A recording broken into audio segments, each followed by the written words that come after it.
अभी तक यूपी में वक्त त्रिस्तरीय पंचायत चुनाव चल रहा था और मतगणना के बाद अब वक्त आ चुका है गांव की सरकार चलाने वाले एक मुखिया का, जो प्रधान माना जाता है।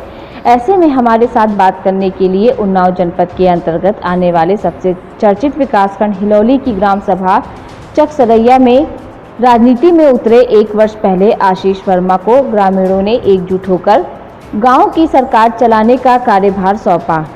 नमस्कार, आप सभी दर्शकों का टीवी वन इंडिया न्यूज़ में स्वागत है। मैं हूं आपके साथ राजेश कुमार यादव। इस समय यूपी में वक्त चल रहा था त्रिस्तरीय पंचायत चुनाव का और ये वक्त अब ख़त्म हो चुका है और आप आ चुका है वक्त गांव में एक सरकार, जो कि गांव में एक अलग सरकार चलती है, वो है ग्राम प्रधानों की। हमारे साथ ऐसे में बात करने के लिए उन्नाव जनपद के अंतर्गत आने वाली विकास क्षेत्र हिलौली के अंतर्गत ग्राम सभा चकसरैया के प्रधान आशीष वर्मा जी हैं। सबसे पहले इनका TV one India news group में स्वागत है। बहुत बहुत धन्यवाद। मेरा पहला सवाल आपसे ये रहेगा जी, आपको राजनीति में आए हुए कितने दिन हो गए?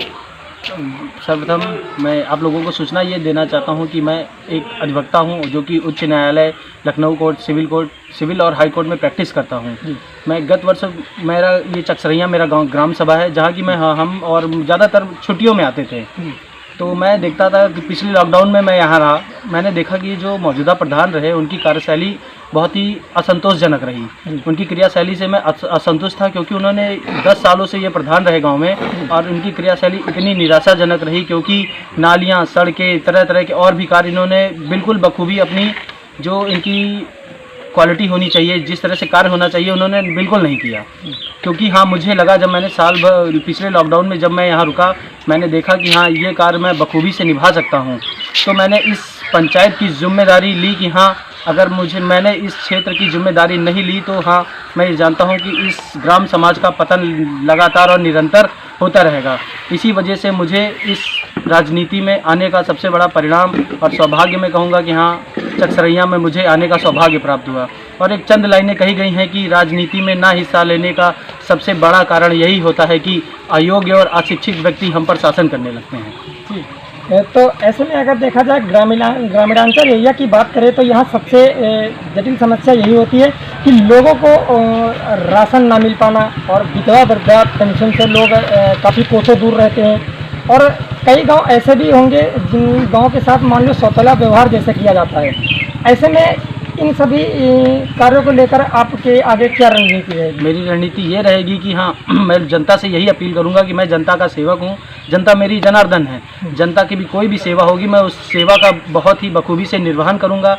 उनकी घर घर जाके उनकी समस्या का निवारण करूंगा कि हाँ, फलाने गांव में जाके, इस गांव में जाके, एक एक घर घर जाके पूछना है कि हाँ, आपके घर में क्या दिक्कत है, क्या समस्या है। उन समस्याओं का मैं बहुत ही बखूबी से निर्वहन करने वाला हूँ। अब मान लिया पिछले जो कार्य हुए हैं पिछली पंचवर्षीय, उस पर जिस प्रकार की अनियमितताएं हैं, क्या उन अनियमितताओं के खिलाफ भी आपका एक्शन रहेगा? बिल्कुल रहेगा, क्योंकि मैं देखा हूँ कि हाँ, सरकारी पैसे का गमन बहुत बुरी तरीके से हुआ है। यहाँ पे भ्रष्टाचारिता इतनी व्याप्त है कि हाँ, जो कि मुझे थोड़ा सा वक्त लगेगा इस भ्रष्टाचारिता को ख़त्म करने के लिए, लेकिन हाँ, मैं ये जानता हूँ कि ये रिस्पॉन्सिबिलिटी मैं अच्छे से निर्वहन कर सकता हूँ। क्योंकि जिस भी तरीके से सरकारी पैसे का गमन हुआ है, वो सब चीज़ें जनता के सामने ला के रखना है कि हाँ, आप लोगों का पैसा इस तरह से गमन किया गया है। जनता का आपको बहुत अच्छा सहयोग मिला। ऐसे में आप जनता को क्या संदेश देना चाहेंगे? मैं जनता को सर्वप्रथम धन्यवाद देना चाहूँगा, बारंबार धन्यवाद देना चाहूँगा, क्योंकि जनता ने मुझे इतना आशीष, इतना मान सम्मान और इतना स्वाभिमान प्रदान किया और उन्होंने मुझे इस चकसरैया से प्रधान पद के लिए चुना। इसी वजह से मैं उनका बारंबार धन्यवाद देना चाहूँगा। और मैं जनता से एक अपील ही कहूँगा, ये है कि इस समय कोरोना काल चल रहा है, जो कि बहुत ही बुरी स्थिति है। तो मैं इसलिए जनता से एक छोटी सी विनम्र निवेदन यही कहूँगा कि घर पे सतर्क रहें, सुरक्षित रहें और सेफ रहें।